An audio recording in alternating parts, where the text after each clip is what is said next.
l'OTAN aurait pu faire davantage pour empêcher la guerre en Ukraine, estime Jens Stoltenberg, désormais ex-secrétaire général de l'OTAN, parce qu'il doit laisser le fauteuil le mois de novembre aux Néerlandais. Waouh, waouh, waouh. Jens Stoltenberg. Permettez-moi de citer un dicton de la langue de ma capitale, Conakry, le Soussou. En Soussou, il y a un dicton qui dit que lorsqu'on perd toute l'année, il ne sert à rien d'accuser le mois ou les semaines ou les jours, parce que vous avez déjà perdu toute l'année. Ça veut dire quoi littéralement? En fait, dans une bataille, dans un conflit, lorsque vous perdez tout, ça ne sert à rien de vous focaliser sur les détails. Parce que ces détails ont été étudiés pendant que vous étiez dans le combat. Mais tout a été échec. Tout s'est soldé par échec. Donc ça ne sert à rien de vous focaliser sur les détails. Vous ne pouvez qu'être dans les regrets. Monsieur Jens Stoltenberg, l'emblématique et l'incontournable Jens Stoltenberg, c'est lui qui a passé son temps à dire que nous devons multiplier, nous devons doubler, tripler, quadrupler et quintupler la production d'obus pour que l'Ukraine l'emporte. Nous devons tout faire pour battre la Russie. La Russie ne doit pas gagner. Nous devons donner des chars, nous devons donner des avions, nous devons donner des missiles. Nous devons faire l'impossible. Le fournissement doit suivre. Ça doit être une chaîne qui est incassable. Nous devons donner autant.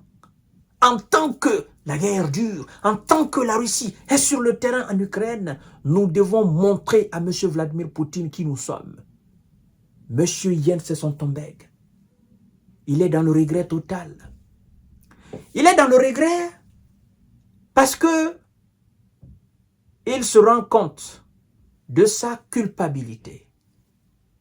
Il se rend compte qu'il a été irresponsable au lieu d'être responsable.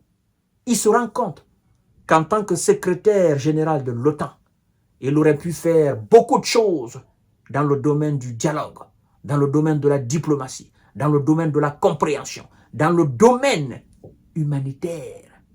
C'est-à-dire, il devrait mettre le contenu de sa tête sur la table davantage au lieu de continuer à fournir des armes. Oh là là, je me souviens de l'une des déclarations de M. Vladimir Poutine qui a dit que oui, quand ce Norvégien était encore Premier ministre de Norvège, ben, il avait encore toutes ses capacités cognitives et nous traitions des sujets très sensibles, nous trouvions effectivement des solutions et nous avons fait beaucoup de choses. À l'époque, il avait toutes ses capacités humaines. Mais depuis qu'il a eu des problèmes liés maintenant à la matière grise de sa tête, ben, il ne voit plus clair, disait Vladimir Poutine en quelque sorte. Et là, maintenant, mesdames et messieurs, M. Jens Stoltenberg, il est dans le regret total. Waouh!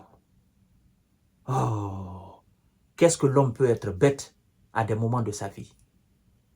Qu'est-ce que l'homme peut être ignorant à des moments de sa vie?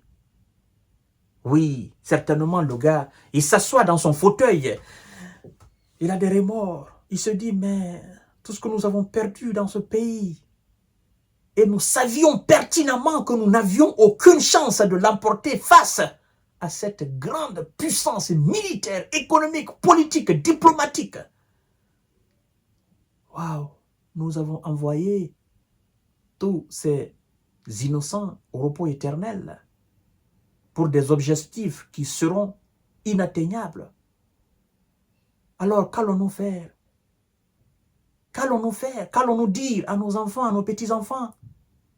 Que nous avons été les complices de cette situation, nous l'avons absous, nous les avons accompagnés et nous avons cru, nous les avons fait croire qu'ils pouvaient. Pourtant, nous savions dans l'ombre. Hormis eux, nous-mêmes, engagés face à la Russie, nous n'avions aucune chance. C'est l'heure de reconnaître la faiblesse de l'OTAN. C'est l'heure de reconnaître la responsabilité de l'OTAN dans tout ce qui est en train de se passer dans ce pays pauvre. C'est l'heure de reconnaître et c'est l'heure de dire la vérité au monde.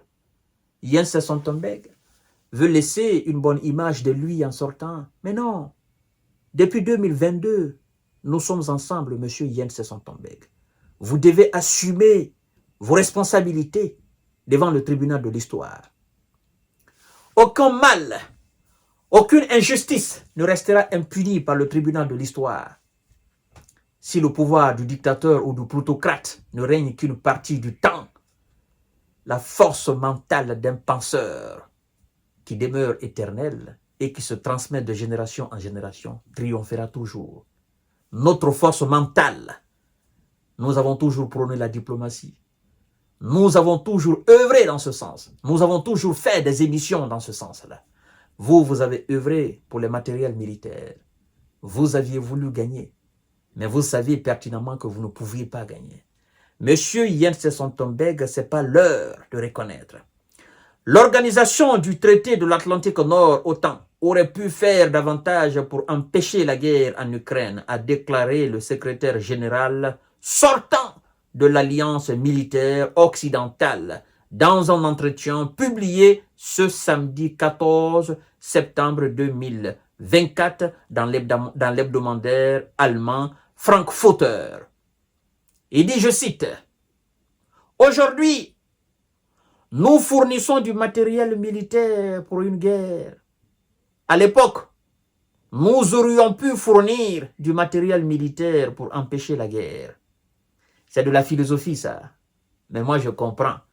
Parce que Jens Stoltenberg, j'ai étudié la philosophie aussi.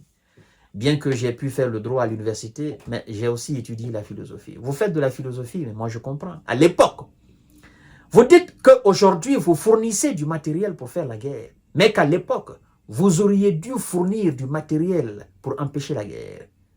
En réalité, M. Jens Stoltenberg veut dire tout simplement que, au lieu qu'ils ne fournissent aujourd'hui du matériel militaire, à l'époque, ils auraient dû fournir des idées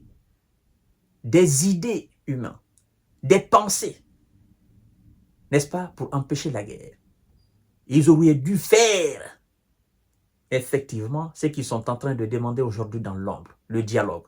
Et M. Jens Stoltenberg va plus loin dans sa déclaration, n'est-ce pas, du matériel pour empêcher la guerre.